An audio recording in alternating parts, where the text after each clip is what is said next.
welcome to Podcast vs. Player, episode 272. I'm one of your hosts, Cal, and as always, I'm joined by a man who's got so lazy the only time he runs now is when Aldi open another till. It's only bloody Dan. Hello. You sunk. You just told me off for singing.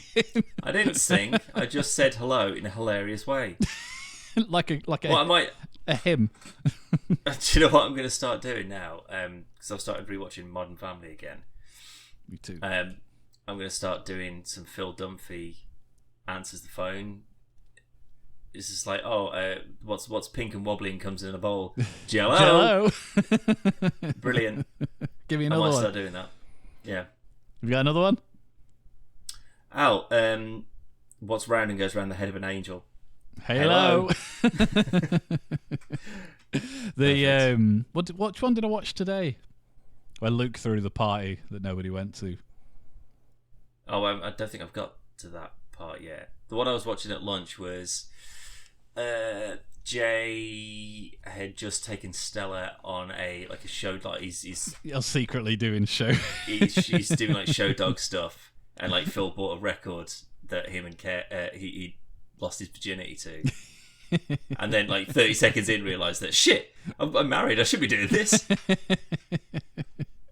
I love Modern Family. It's so fucking funny. It's really funny. But Dan, I got some news for you. Is the news, Callum? I think I know exactly where you're going to go with this because it's the hot topic that everyone is talking about these days. Is it the fact that a boat crashed into a bridge and fucking destroyed it? What's worse is doing the research for this week's podcast. That was the only bit of news that showed up on everything that I looked at, and it was also a big topic with all of the jokes. I wouldn't say we joke about it. No, which is exactly why there wasn't one in there. But, yes, good. It's mental, isn't it? In 2024, a ship can just crash into a bridge. Like, it seems like it's one of those things that, like, how's that not happened before? I imagine it has, but probably not to this extent. Well, to the point where it's just demolished the whole thing immediately. It's fucking bananas. I couldn't believe it. I know it's not what happened, but when you watch the footage of it, it looks like it was about to break at any second, and then it just happened to be that the boat went into it, and that's what did it. Obviously, that's not the case. It was the sheer force of the boat. But when you see it, it's literally just like, dink, blah. True, but there's also about 2,500 tons that smashed into that's the what side I mean. of it. It's like, in terms of if you're on either the boat or the ship, it would have just been a fuck off, like massive bang. Clonk. And obviously you feel the vibrations and everything else, but when you're watching it just on the news while someone's talking over it, so there's no sound, it's just dink, blang. It's mental though, but very sad and unfortunate and everything else. But like you say, that's such a 1991 thing to happen. Like before, like all I can imagine is that it cuts to the inside of the cabin. And the person steering he's just texting on his phone. And he goes, oh, shit, and he's just steering the wheel. And then it just cuts back outside and it's like, dong. It's like, did you see that video the other week? It might have been Russia or something like that. But there was a woman that was driving a train and was texting on a phone. Like, it was like the CCTV in the cabin, presumably to kind of help catch and prevent these sort of things. You're just texting away on a phone. And he just goes, shit, and like brakes and just slams into the back of another train. Fucking hell. You'd think it's just because this wasn't like sort of like, you know, shutting down for the night sort of thing. There were people on it. They just sort of they were just sat there and they just like, bleh, and they were just flipped out or whatever. Like, I don't think anyone was killed, but a lot of if you weren't paying attention, damage, though, isn't it? Oh, you would have sued the bejesus out of them because like there's no getting around it. She went into the back of another train. Was texting. Yeah. But it's one of those things that, like, how is there not like some sort of like blinker or bleeper or something in the cabin that goes like, there's a train ahead? So you do realise that, right? If like in my car, if I get too close to the curb or too close to the car in front of me, the car just goes, nah, fuck, back off. Doesn't say that obviously, but it lets me know and it says beeps right? And shows me where it is on the dashboard. So I'd like to think a train has got the same kind of technology, if not more, and. What I know back in the day, you'd have the people basically on a phone telling people like there's a train, like you're going to switch tracks, and what they'd be talking to the train conductor. That's not a thing anymore. No. No. I mean, there's still signal stations and switching stations and stuff, but it would all be computerized. Yeah. Like you would know surely that there's two trains on the same track going in the same direction. Like there'd be something that, like some sort of tracker that it would just be like, okay, well these are coming too close. It just, with how health and safety insane that we are in this stupid country. Well, this is in Russia though, wasn't it? So. Well, no, that's what I mean. Like that just seems like it feels like if you tried to do something like that, it wouldn't, like the trains here wouldn't let you. And that's not me saying like, oh, our trains are better. It's just sort of like because of we've had enough accidents. One thing like that happens, and it's like, right, now we have to stop it for everybody. So everything, like, let's rework it. It's going to take 5 years, but it'll never be able to happen again. Yeah. So when you've got a nuke that you're transporting for Steven Seagal on the back of your train, and you're trying to like shoot the train into the sea so that the nuke doesn't go off and blow up London, and the train's like, oh, sorry, new health and safety regulations mean that we can't accelerate above 85 miles an hour. We certainly can't accelerate into a corner, and you just sort of slowly pulls you into Euston and then blows London up. They go, well done, Steven Seagal. Another fine mess. You did it again. You terrible, terrible person. I do like that the health and safety standards meant that you can't shoot a train off the tracks into the sea, but you can carry a nuke. No, well, you could just carry that on in a backpack. There's no radiation detectors on trains. Believe me, as soon as someone manages to sneak a nuclear device on board a train, then they'll have to fit radiation detectors on all. Oh yeah, definitely. It'll happen. And then we get wanded every time we're getting onto the pissing train. I'm used to it. Getting used to it. Anyway, Dan, we've Euston. got Euston. Heyo. Thank you. We got 2 sponsors this week.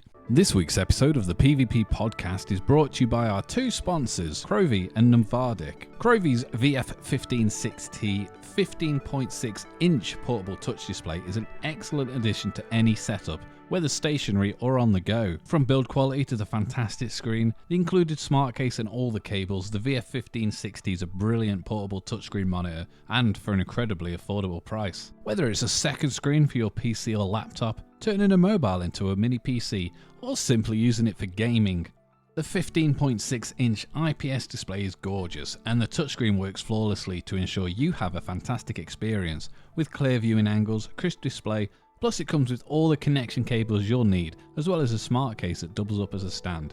Check out more via the link in the description.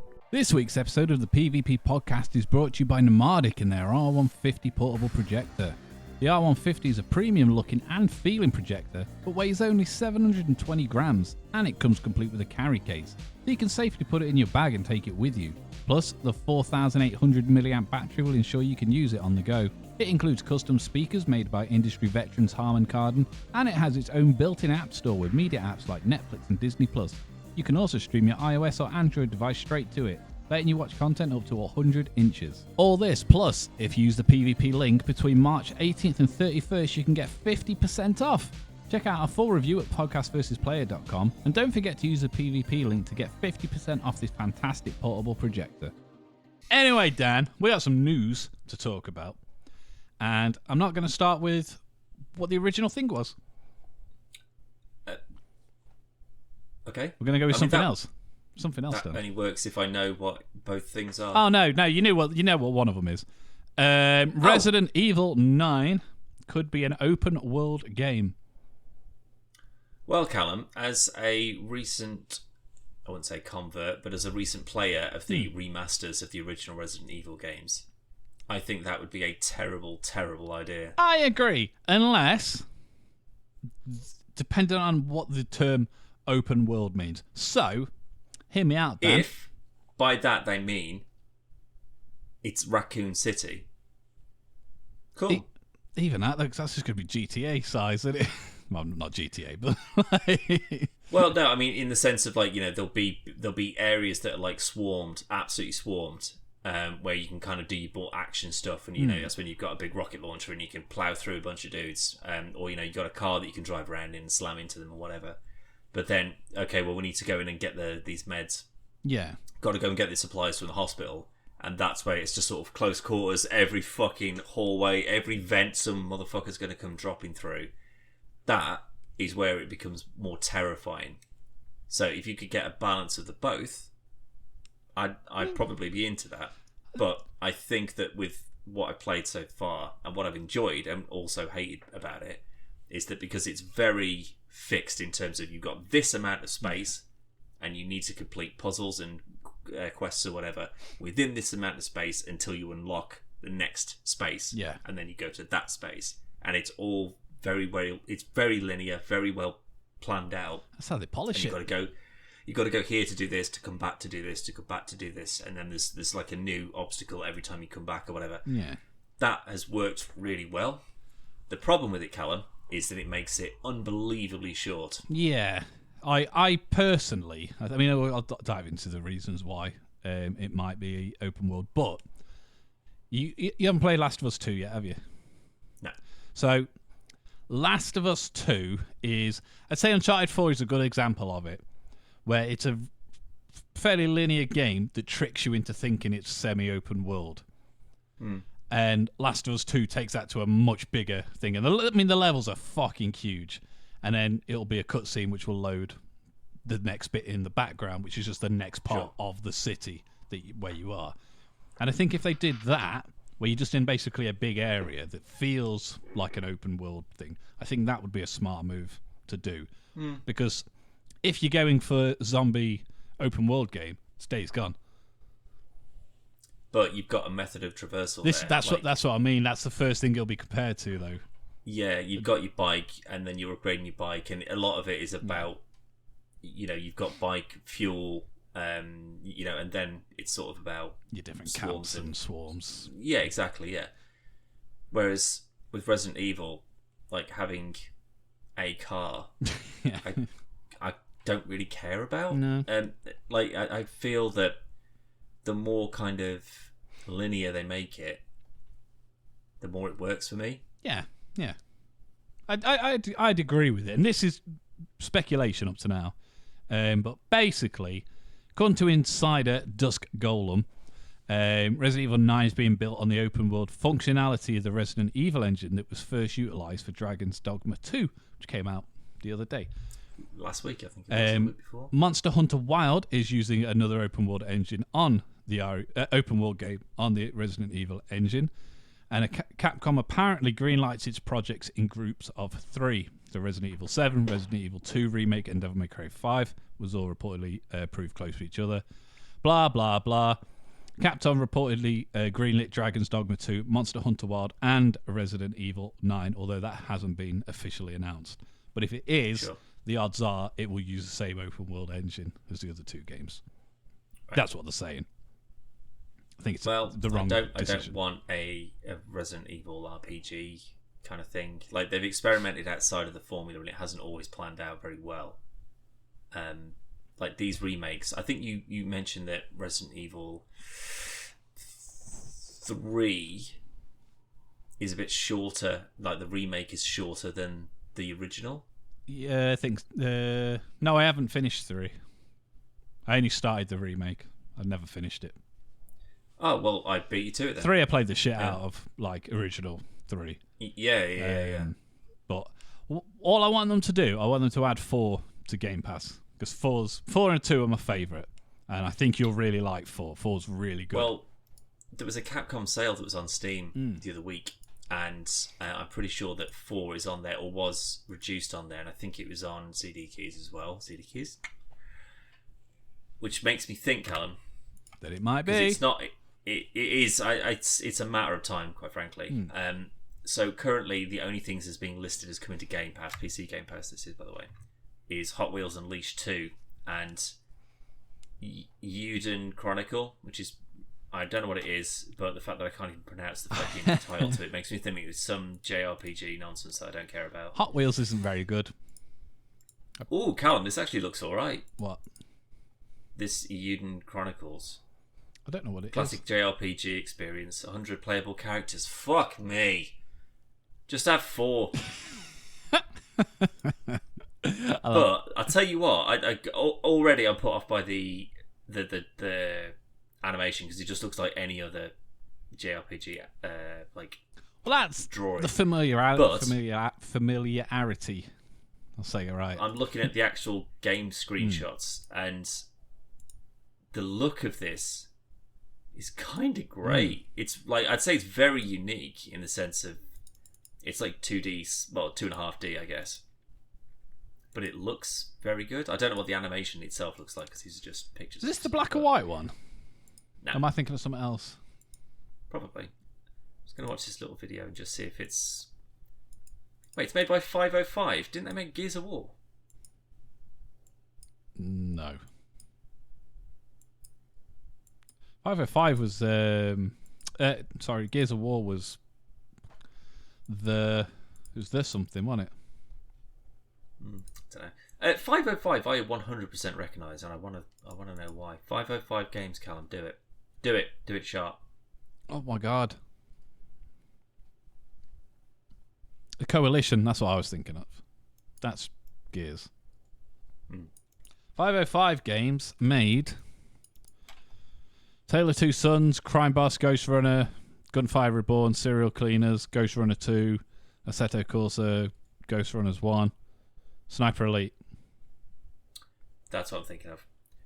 Well, they published it. They haven't actually made it. I've kind of talked myself out of it. But there's only that and that Hot Wheels thing that's announced as coming out. Obviously, we know that things can just pop up randomly. But in terms of tentpole things, Resident Evil has been announced. Like, it's showing on here. Yeah. A couple of months in advance, usually. So I'm hoping that they go... Bank holiday weekend, boom, here's Resident Evil 4. Easter, nothing celebrates the resurrection of Jesus Christ than Resident Evil 4 remake. Happy Easter! Here's some zombies to shoot in the face.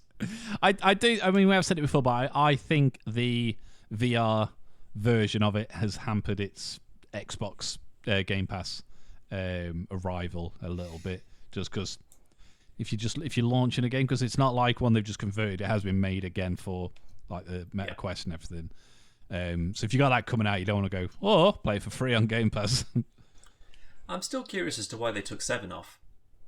I'm assuming it must have just been they only had it for like 6 months or a year or something like that. I don't know, because it's still on the PlayStation Plus weird Game Pass kind of style equivalent thing. I think 8's on there as well. Because that's the other thing. 8 hasn't shown up on this.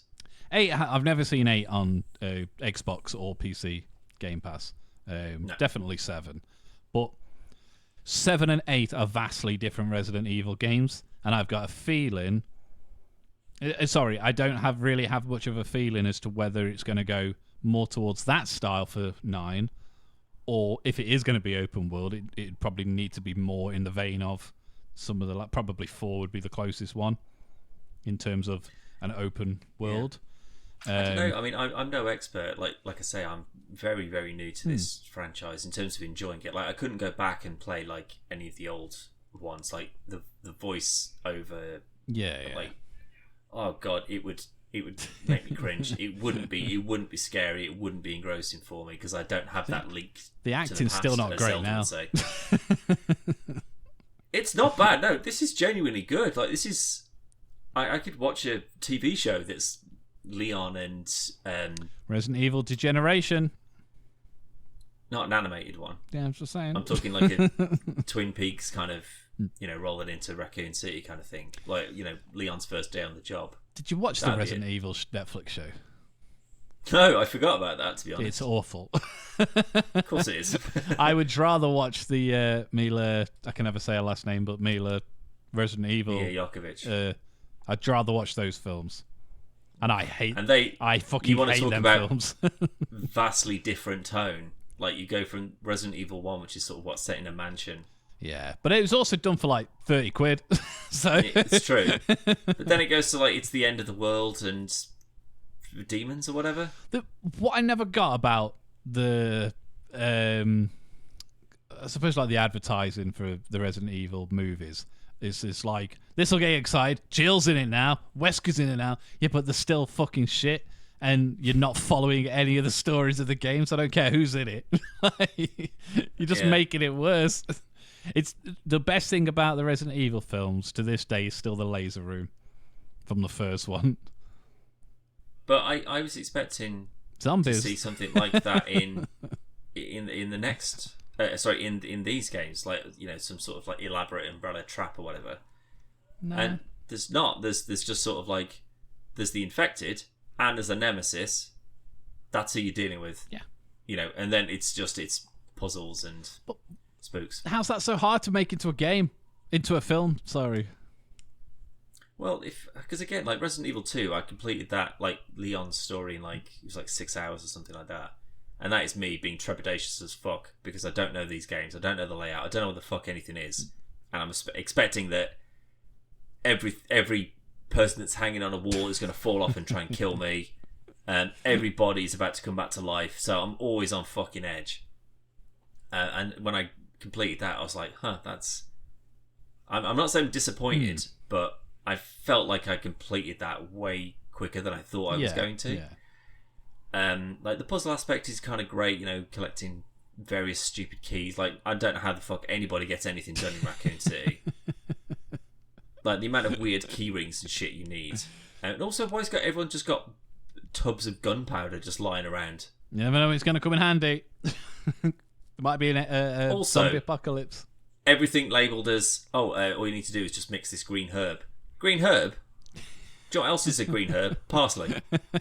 It all works. Does that mean I can grind up parsley and smash it onto my newly bitten throat and, you know, it'll fix me right up, or has that got to be oregano? I don't know. I mean, all I'm assuming is if it's a green herb, you can mix it. Simple as that. That's the rules. That's the Resident Evil rules. I read one. Green herbs. I say that. I'm being facetious, obviously. Yeah, it's very good. There's something that's like it's a herb from like the mountains of Anaheim or something. It's like some fictional Raccoon City mountain range or something. I don't know. Idea.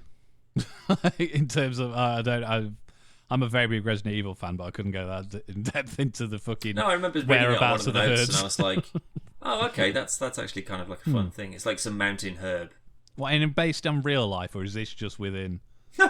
No, I imagine it's just within the game. No.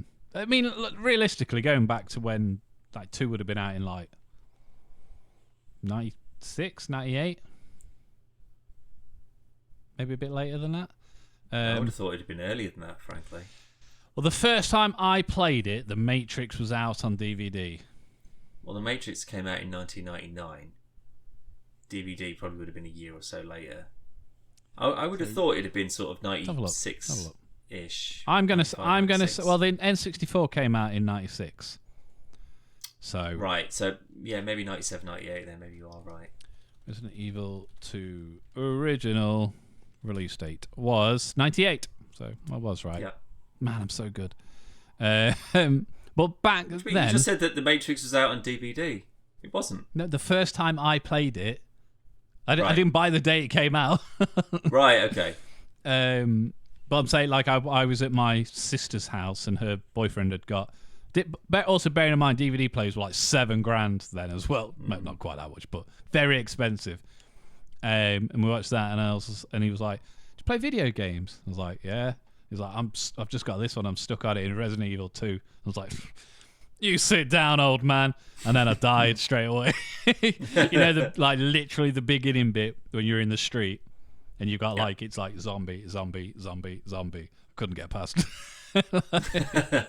But but back then, just the fact that you can like be smart and you can like mix things, and it makes you think, oh, I'm making a kind of like a crafting element to a game where crafting. Very, very basic. Yeah, absolutely. But like at the time, that would have been quite a revolutionary mechanic to have in a game, I think. But anyway, Resident Evil 9 might not be.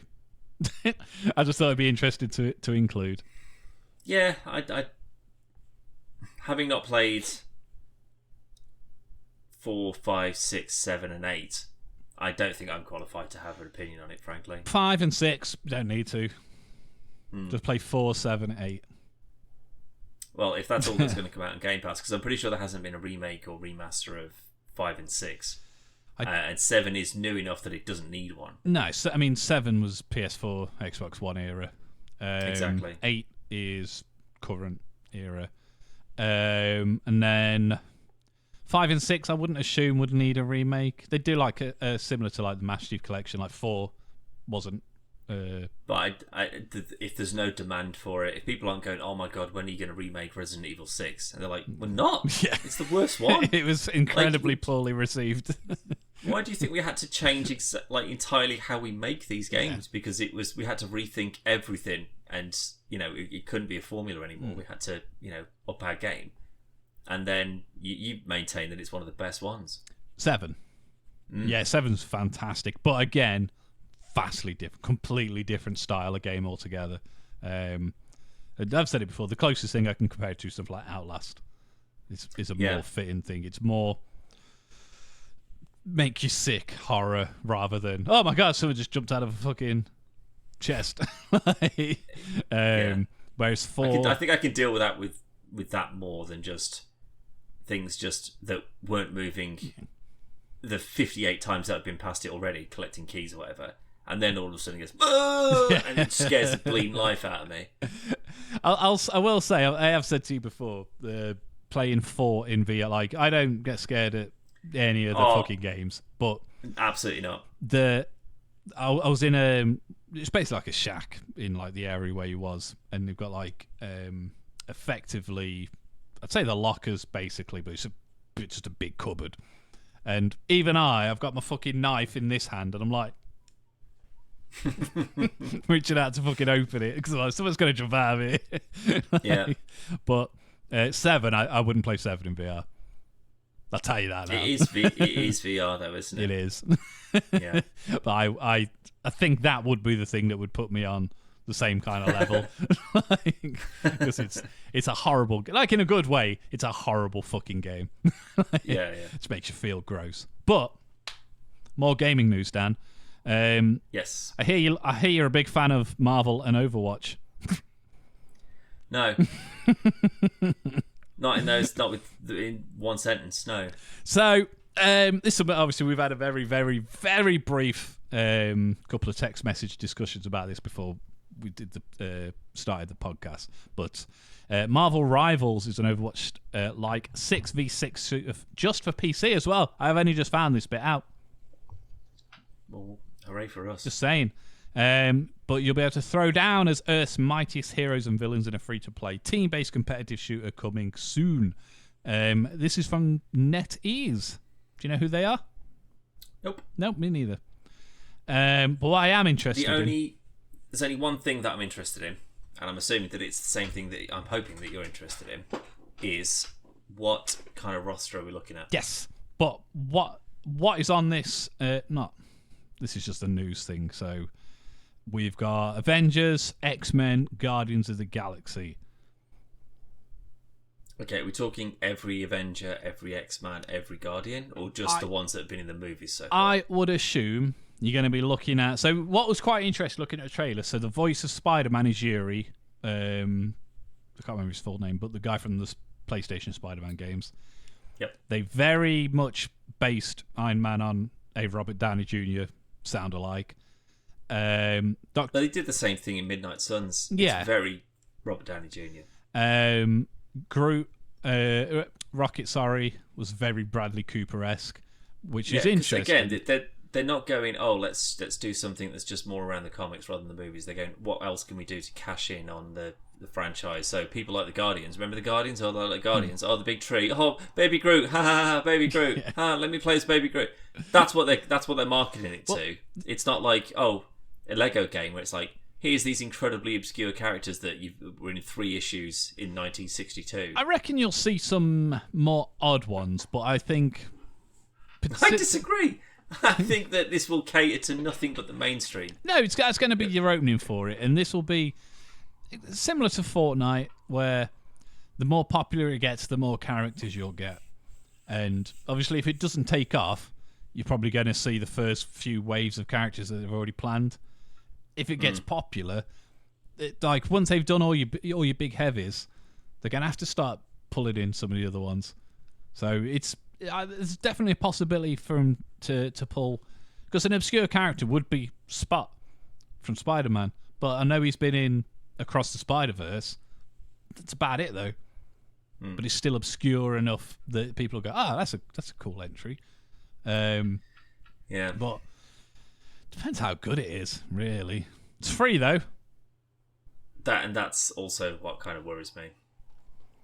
Well, let's have a look. Who's what? Is there a confirmed roster? That's what I want to know. Like, who are we dealing with here? I am going to assume. Oh, I've got the story for you. Sorry. The story revolves around Doctor Doom as the primary antagonist, and he's teamed up with his own 2099 counterpart to force universes to collide in an anomaly called the Timestream Entanglement.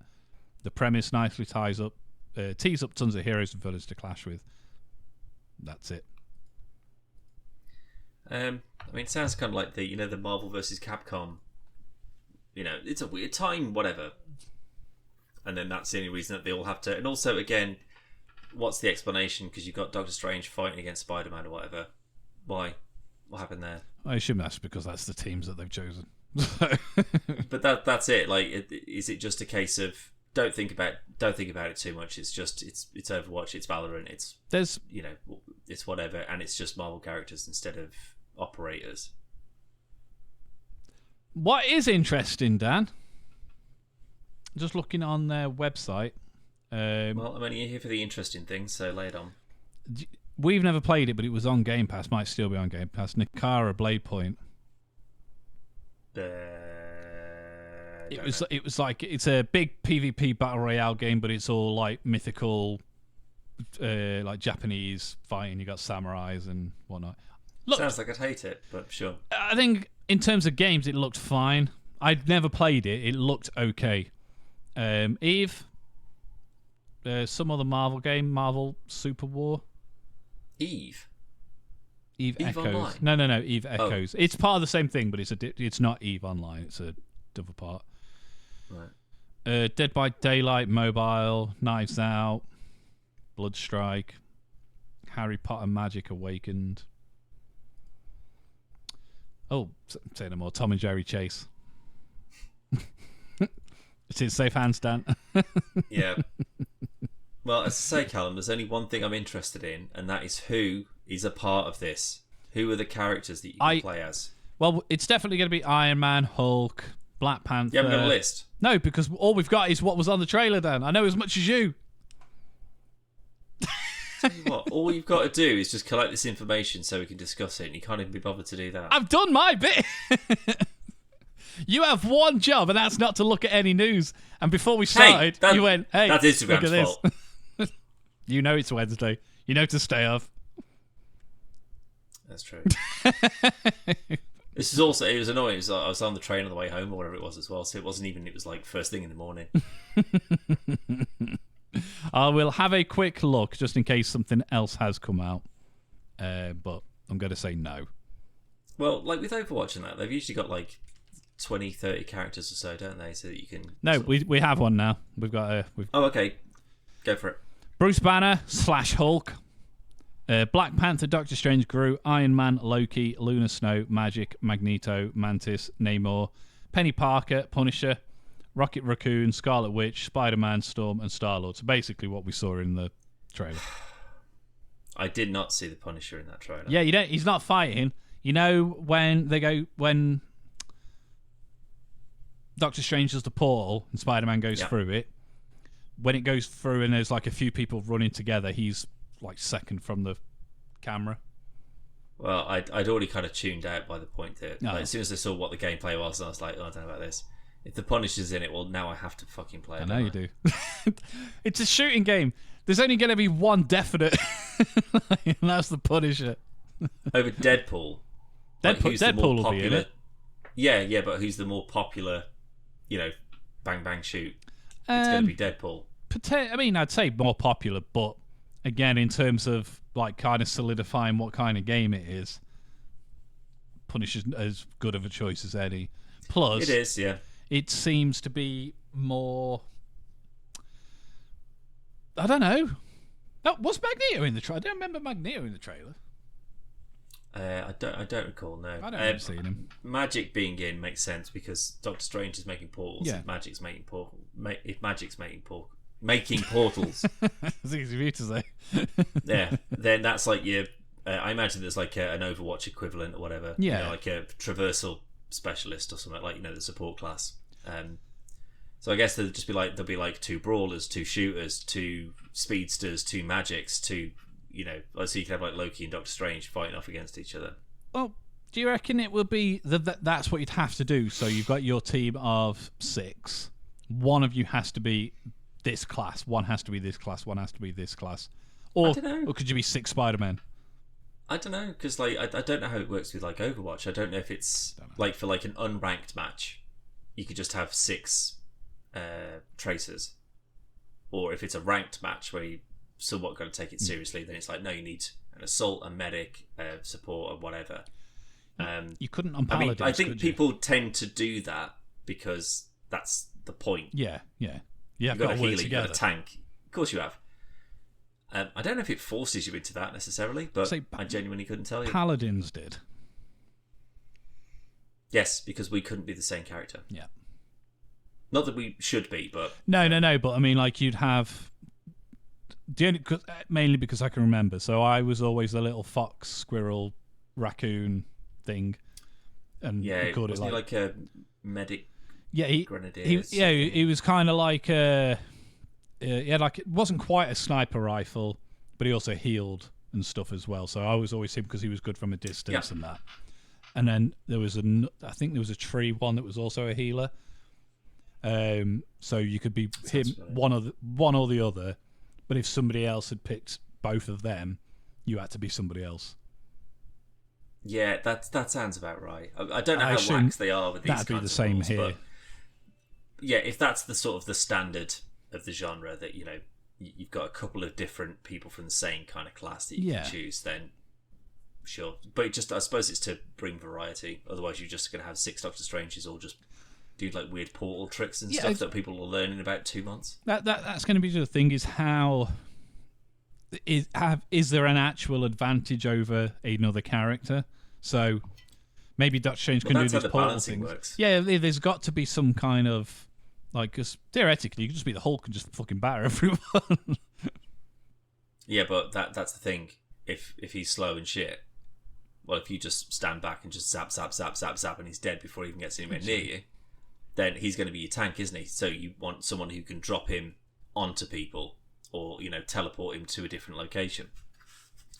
Or if you can switch between Banner and the Hulk, so you can go as Banner. I think you can. And sort of. Well, I've seen him transform, but that doesn't mean that you could go back necessarily. Well, no, because on this, he's like, so who would be a good? So it doesn't say Iron Man / Tony Stark, whereas this one says Bruce Banner / Hulk. But that's my point, though. So if you could traverse easier as Banner and then turn into the Hulk as like his alt mode or whatever, and then start slamming around and smashing the place up, then that would make sense. I'm not excited for it, Callum.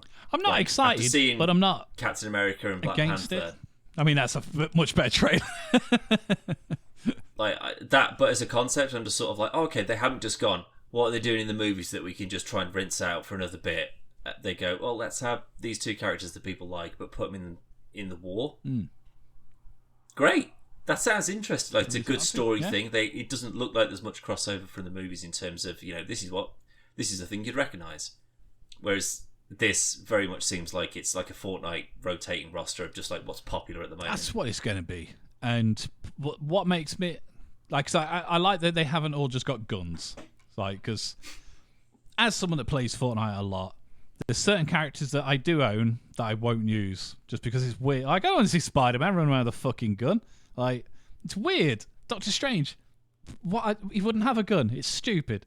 So I like that they've got, obviously, Iron Man can shoot stuff and Rocket's got his guns and stuff, but then you've got characters that would just use their powers for long distance attacks.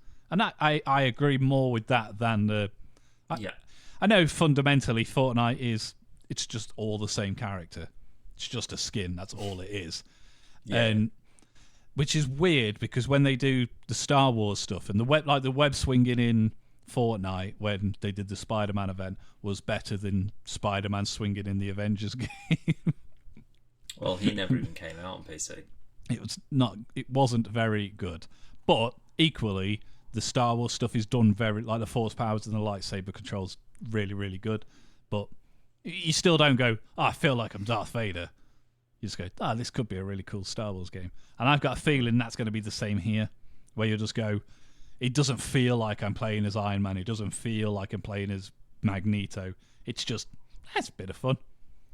And that's what I think this will be. And like I say, as long as it's popular, there's enough characters where they can rinse people out for money. Yeah, I don't think this is going to have a decent shelf life on it. I would rather they not try these sort of quick cash-ins. So just like, what's a popular genre at the moment? So let's see what we can slap a bunch of characters onto to see if we can plug the next movie or tie it into the next movie. Because like, you can guarantee, like, it's the same with like the Avengers game when that came out. Yeah. There was supposed to be this, there's what, hundreds and hundreds of potential characters that you could have had go into that, and then you've got all the skins for all of them that could be, you buy your coins, and then you've got 6 Black Widow variants, so it's not all Natasha, it's a different Black Widow or whatever, but every single one of them had Infinity War skin. Yeah. Endgame skin, like it was just because of the movie. The movie. That's the one. The really popular movie. Like. that. Yeah, it's this. So buy it. And there's nothing past that point of just, it's that thing you like, isn't it? But then and I've got a feeling that that's all this is going to be. It's just going to be like, you like Overwatch, don't you? You like that, so that, but with Spider-Man. You like Spider-Man, don't you? Yeah. To be honest, though, I think you will have a massive amount of people that never played Overwatch that will play this. I think it'll work. Like, in terms of, I think that only because it's free to play. Yeah, but again, that's like, Overwatch was a pretty popular game, but when Overwatch, it's a fucking very popular game. But the player base jumped exponentially when it went free to play. Well, Overwatch 2 isn't free to play, is it? Yeah, that's when it went free to play. Was Overwatch 2? Oh, was it? Right, okay.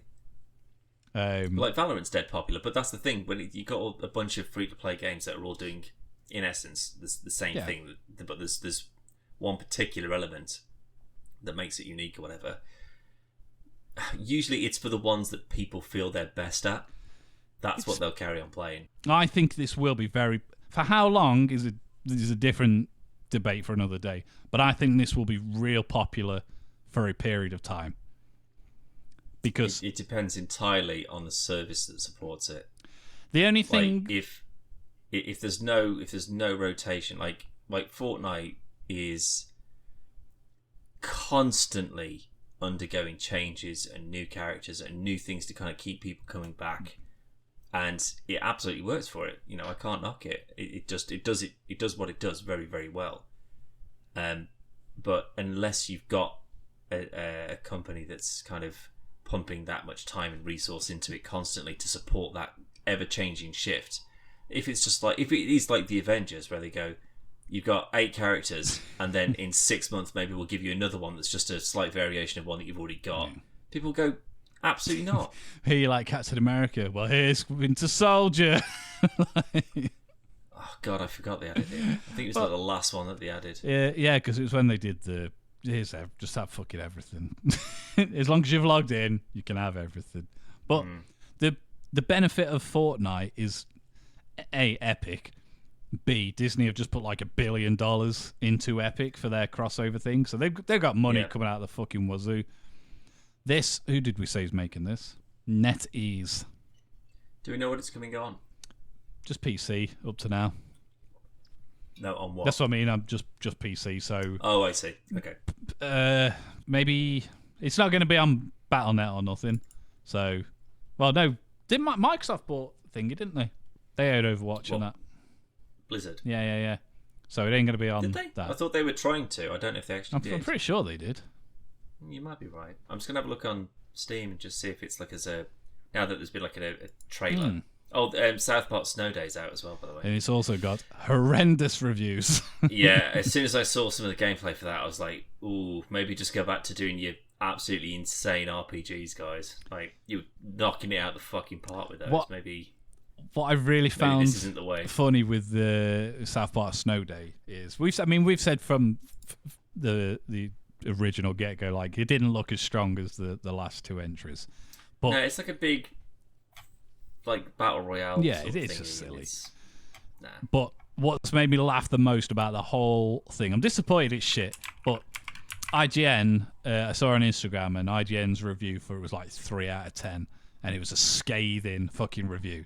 And then yesterday... Marvel Rivals on Steam. It is Steam, there you go. So IGN gave 3 out of 10, and they're like, this is fucking worst, one of the worst games we played in a long time. Yikes. Nobody fucking play it. It's a bag of fucking shit. It's not funny. The controls are really bad. Blah, blah, blah, blah, blah. And then yesterday, they were promoting it because obviously the review they wasn't paid for, but to promote it they was. They're like, go out and buy South Park. Like, you fuck up. You just told me it was shit. Something that we don't do. Yeah, we're honest at least. Should have sent it to us.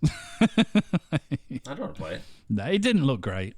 No, I want them to just don't be stupid and make Stick of Truth 2 or Fractured Butthole 2. And I think that's where the Stick of Truth and the Fractured Butthole, because it was so baked in South Park lore, that's what made it so good. Whereas Snow Day just seemed to be like, it's the money, make a fucking game. Doesn't seem like any love's gone into it. I don't know. I'm kind of... Because I annoyingly, things like Stick of Truth and Fractured Butthole, they haven't come onto Game Pass, which makes me think that this one won't be either. No. Which means that if I wanted to play it, I'd have to buy it. And I'm always on a... I'm always back just sort of like in the waiting list to go... I'm going to go and play Stick of Truth again. I'm going to get it reinstalled, and I'm going to go and I'm going to do another full playthrough of that.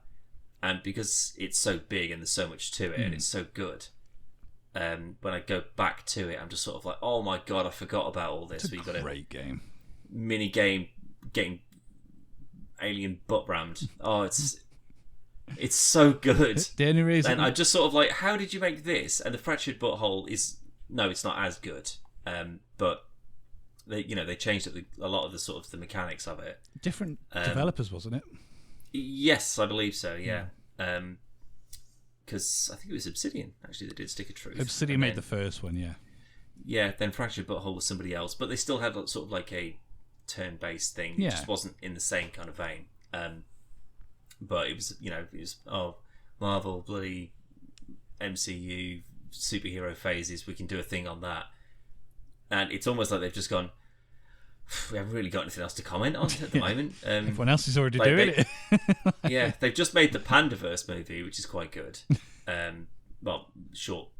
It's not a short movie. It's like a long episode. Yeah. It's a half-hour, 40-minute episode or something. But this one just, I don't know. I got the impression that there's no story behind this. This is purely just a gameplay thing. It seemed more like a mobile game. Yeah, I get that, and that's not what I'd want from a. And also, I don't know why they've done the 3D thing. They nailed it with the last two. I just don't understand why they go, let's do a 3D one. I think the last 3D one they did was for the PlayStation. It fucking bombed. I mean, I will 100% hold my hands up. The South Park game on N64 was fucking great. Absolute dog shit game, but I fucking loved it. It was so fun. I think I had it for the PlayStation. I had the PlayStation version of it because it was the first person. Yeah. You had the Terrence and Phillip fucking fart bombs. Fart dolls. Yeah. I'm not inspired for that. But then this Rivals PvP shooter. I mean, Midnight Suns is sort of like having somewhat of an RPG element to it. Like the combat system is quite interesting, and I do like it. But everything outside of the fights is kind of. Like it's okay. I'm just not like, oh my god, I've got to go back and find out what happened to this. Yeah. And this is just sort of like you're slapping the Marvel name on anything now. This will be, I think, we'll just go out and just say the control's fine, the gameplay's fine, and it's fun and it's free. They're all bonuses. But the thing that will keep me more invested is how they handle the story elements to it. So like with Overwatch, you get the drops every now and again with like the videos, like full motion animation for the characters and whatnot. if you've given the backstory of Doctor Doom teaming up with a different version of himself and creating this universe, there's got to be a backstory to it. But it's not like a game where you play it out and you go, oh, this is going to happen now, because the actual game, you're just going to be playing other people. We win. Yay. So how are they going to weave that narrative into that first-person shooting PvP game? I mean, I'm watching it now, and I watched this on my phone earlier, and as soon as I sort of kind of got a sense of what it was, I was like, oh, I don't know about this. Now that I'm watching it on my PC, I'm just sort of like, they've just gone, let's just get it as close to Overwatch as we possibly can without getting sued. That's all I can see when I'm looking at this. It looks like an Overwatch mod. Might be what it started as. Might be a DayZ all over again. Oh yeah, because look how that turned out. It's on Game Pass. There's Magic, there's Namor. Like, these just don't seem to look like the Marvel characters. They just look like... Oh god, why is Galactus like an anime girl? What the fuck was that? It's not. I don't think it is Galactus. I'm pretty sure it's somebody else. I don't know, mate. That looks like a very Galactus kind of helmet to me. It's Galacta. It's the door of Galactus. Right. Okay. Yeah. Oh, I don't like the design of these at all. I think they're fine. And again, mate, I mean, it's very Overwatch, and it's to capture that kind of vibe of it. Yeah, it's exactly right. Cartoony, edgy vibe, and yeah, but it looks like, you know, like when there's some bullshit mobile game trailer that looks nothing like what the game actually looks like. It all looks like this to me. I don't know. This thing, like, there was got a fair bit of gameplay in there, more than I thought there would be for an announcement trailer. But that's, I don't know if that's necessarily a good thing. 70 gig, get to fuck. 70 gig. 70. That's how big it is. That's bigger than quite a few games. Oh, that's to store all the characters, Dan. If they, I'll tell you what. I'd have to play as the Punisher anyway. But if they said it's a constant, like, you know, every month there'll be 20 new characters that will be dropped in. Some will come back. There'll be like a Fortnite kind of store sort of thing, and there's like skins and whatever. I'll give it its due and just be like, maybe I can get into this. But it looks so much like Overwatch and Paladins and Valorant and all those kinds of games that I'm not any good at for a start, which means that I'm less inclined to go and play it. But it's just not my cup of tea anyway, which means that there's even less in it for me. The only reason I do it is because it's free and I could do it with you, and we could play it together and do some videos on it and just be Punisher. Like, actually, this is not bad. You know, maybe I will come back to this. Maybe that's how you get me into Fortnite. That's what I've been trying to do. You get me into this, and then I go into Paladins again, and then I go into Overwatch, and then I've got no excuse. Then I'm back into. That's the whole point of Lego, where it's just like, I mean, you've already got it installed, so. Yeah, I don't think I do anymore. So. Oh yeah, because you had a wipe. But, yeah. Like, but that's something I will defend till the edge of time with the Fortnite skins that some should never make their way into there because they shouldn't be in a kids game. But the skins for all of the Marvel characters are real fucking good. Like, I really like them, and even they did their own Zero versions of like Spider-Man, Wolverine, etc. And they're really good. Good designs, better than what I've seen in this so far. Do you reckon we can get a Cyclops? And like, well, the only X-Men that I saw in that was Magic. Storm. I think Magneto was... Oh, and Storm, sorry, yeah. But I'm pretty sure Magneto was like behind the other Guardians, and he's like 4.5 foot across. It's just like, I don't know. I don't like any of this. Have you watched 97 yet? No. So good. So fucking good. No, I'm watching What We Do in the Shadows again, Callum. Watch X-Men 97. No. Because I'd need to go back and watch all the bullshit fucking things from Just 1990. watch the last episode and then watch this. I've got better things to do with my time. No, do you know what don't. I'd rather do with my time? This week's episode of the PvP podcast is brought to you by our two sponsors, CrowVi and Nomvdic. CrowVi's VF156T 15.6-inch portable touch display is an excellent addition to any setup, whether stationary or on the go. From build quality to the fantastic screen, the included smart case and all the cables, the VF156T is a brilliant portable touchscreen monitor, and for an incredibly affordable price. Whether it's a second screen for your PC or laptop, turning a mobile into a mini PC, or simply using it for gaming, the 15.6-inch IPS display is gorgeous, and the touchscreen works flawlessly to ensure you have a fantastic experience, with clear viewing angles, crisp display, plus it comes with all the connection cables you'll need, as well as a smart case that doubles up as a stand. Check out more via the link in the description. This week's episode of the PvP podcast is brought to you by Nomvdic and their R150 Portable Projector. The R150 is a premium looking and feeling projector, but weighs only 720 grams, and it comes complete with a carry case, so you can safely put it in your bag and take it with you. Plus, the 4800 mAh battery will ensure you can use it on the go. It includes custom speakers made by industry veterans Harman Kardon, and it has its own built-in app store with media apps like Netflix and Disney+. You can also stream your iOS or Android device straight to it, letting you watch content up to 100 inches. All this, plus, if you use the PvP link between March 18th and 31st, you can get 50% off. Check out our full review at podcastversusplayer.com, and don't forget to use the PvP link to get 50% off this fantastic portable projector. I'd rather create new items for the store, Callum. That's what I'd rather do. So, quiet facts are, it is literally a case of Ronseal. It is does what it says on the tin.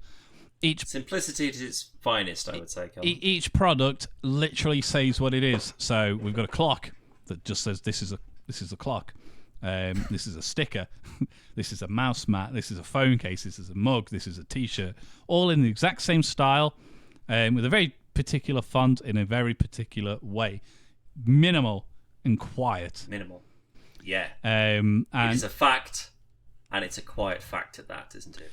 And that is available now. It's got its own place. It's the only thing on our website store-wise that has its own area. Everything else on the store gets put because it's new. No, because it's life-changing. No. As we've discussed.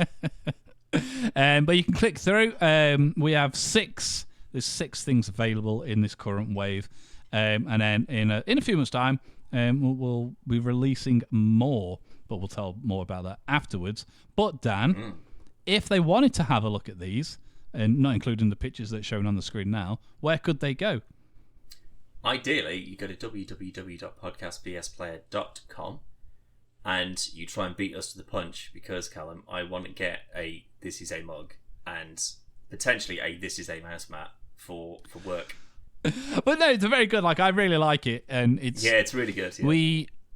You would never believe... This took hours, and you'd never think it, but that's the whole point of it. It takes you off guard.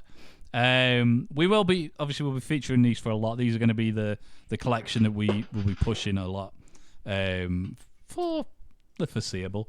But we do also have other things on the store. But you can get to podcastversusplayer.com/quiet fact, and that'll take you straight to the page. That's quiet-fact. Just want to clarify. But there's a big old banner on there. And then recently that's gone up, we've done some new reviews. So we've got the Nomvdic R150 Smart Projector, which, Dan, for another 4 days, you can get 50% off. And it is now for every projector on the store. Oh, goddamn, because we looked last time and it was just for the one, wasn't it? So I'm not going to reel them all off, but if you were to say buy... There is a projector that's on there for £1,000, Dan.